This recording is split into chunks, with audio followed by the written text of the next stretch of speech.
Okay, so in this video, I'm going to talk about post-developmentalism. This is an introduction to post-developmentalism. Two questions that I'm going to focus on. Where does post-developmentalism come from and what is it? Okay, so let's start there. Where does post-developmentalism come from? I think about this in terms of a push factor and a pull factor. Okay, something pushing us away from developmentalism and towards post-developmentalism, and then something pulling us into the world of post-developmentalism. Okay, so let's start with the push first, right? The push is around what happens when we allow developmentalist logic, a developmentalist lens, to be our dominant way of thinking and talking about childhood. So when we think and talk about childhood through developmentalism, the child is this becoming adult, and they are becoming adult in this linear and predictable way. So what we get with the focus on development can be an obsession with normative trajectories. So that is to say, trajectories that are kind of expected, anticipated, are seen to be normal, are prescriptive. So that's the ages and the stages where we start to expect certain things from children. So for example, let's think about children's movement, where we're thinking, okay, you're 8 months, you should be crawling. You're a year now, you should be walking or at least pulling yourself up and cruising around the furniture. You're 2 now, so really you should be running and maybe you should be jumping too, okay? Now, it's not that these patterns are completely wrong. It's not that they come from nowhere. They are patterns. Post-developmentalism isn't saying they're a load of rubbish, but rather that if we think in this way, particularly if it becomes our like dominant way of seeing children and childhood, if our focus concentrates, homes in on these patterns, then we become quite prescriptive with them, overly prescriptive with them. So it's not just that we go, oh yeah, a lot of children walk at about 1. It's that we start kind of going, okay, the child needs to walk at 1. And when they don't, there's a problem. It's seen as a problem. And they are seen as deviant because they did not meet our expectations, and our expectations set according to this developmentalist logic. Now, that's an issue for a particular child, because who wants to be labeled as deviant in the youngest years of their life?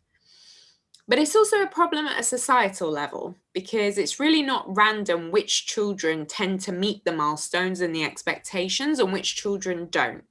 So we know that particular groups of children, and gender, race, class are all important here. Some children are much more likely to be positioned and labeled as deviating from developmental norms than others.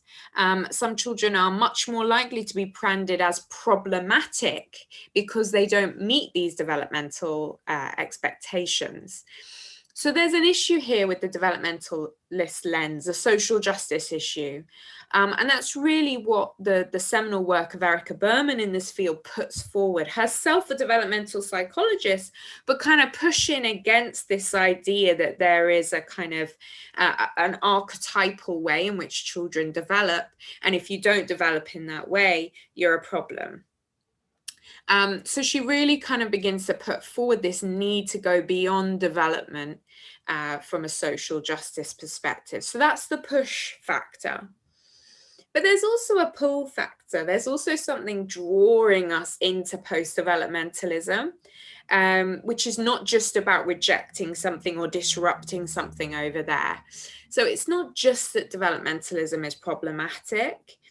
It's that there is more to the world than development, or at least that's what you think if you're a post-developmentalist. So there's more to people than development, there's more to children than development, there's more to childhood as a phenomenon than development.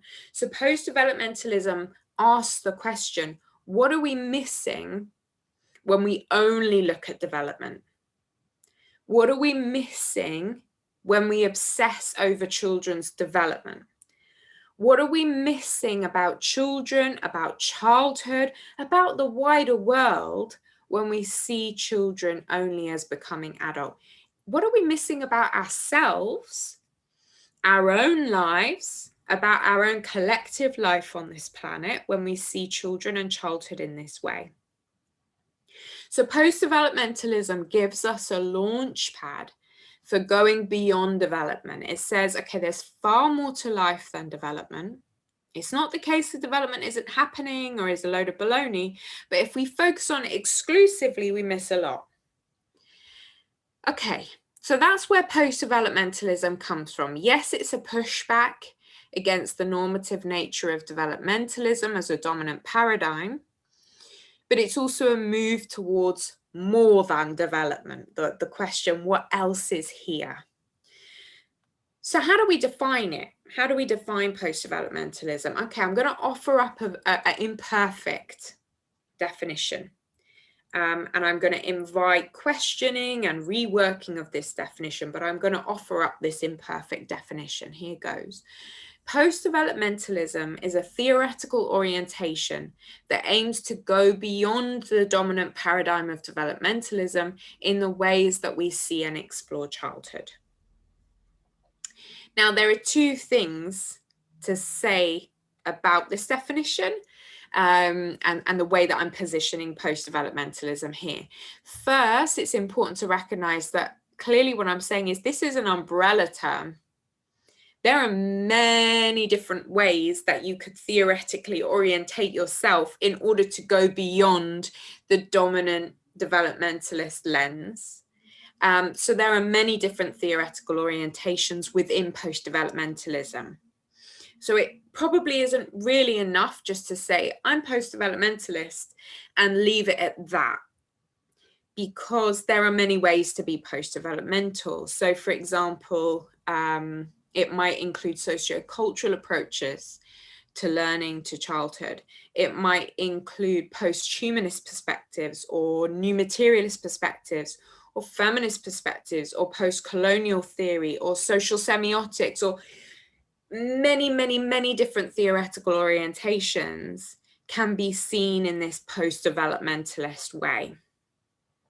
So basically there are many theoretical approaches to childhood that can be post-developmental in that they take us beyond just that focus on development.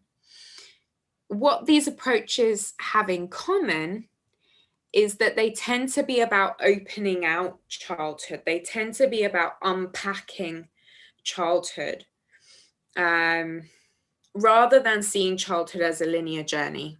So there's something about the shape of these theoretical orientations, or that I find it useful to think about that they are about going, okay, here's the thing that we start with, this aspect of childhood, this moment of childhood, this whateverness of childhood, and then we open out from that. Whereas a developmentalist perspective goes, okay, here's this thing, where's it going and where did it come from? And it's seeing this thing in terms of a journey.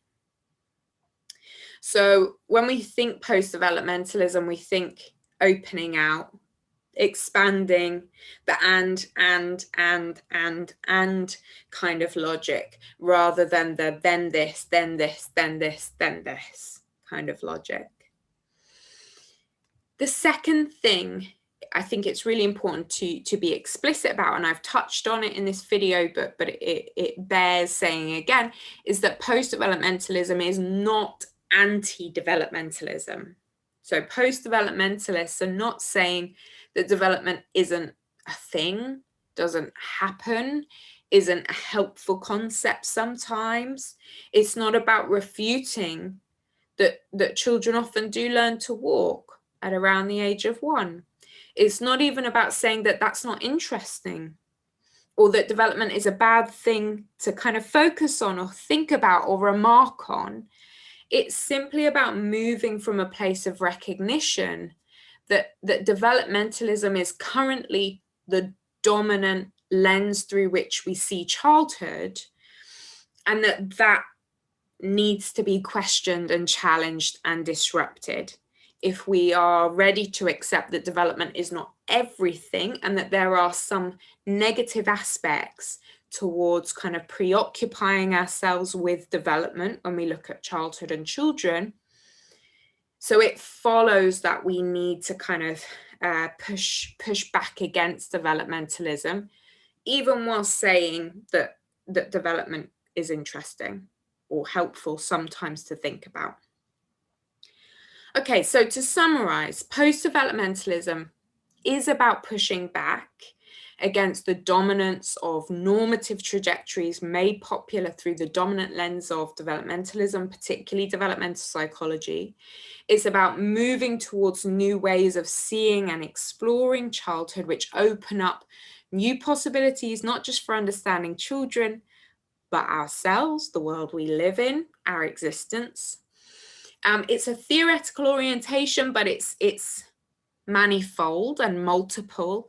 So there are many ways to take a post-developmentalist approach to childhood. And finally, it's not a rejection of the concept of development or the body of work that is developmental psychology. It's an attempt to disrupt, to challenge, and to move forward our thinking about childhood in order to embrace the fullness, the richness, and the diversity of children's experiences, our own experiences, and our collective understanding of the world.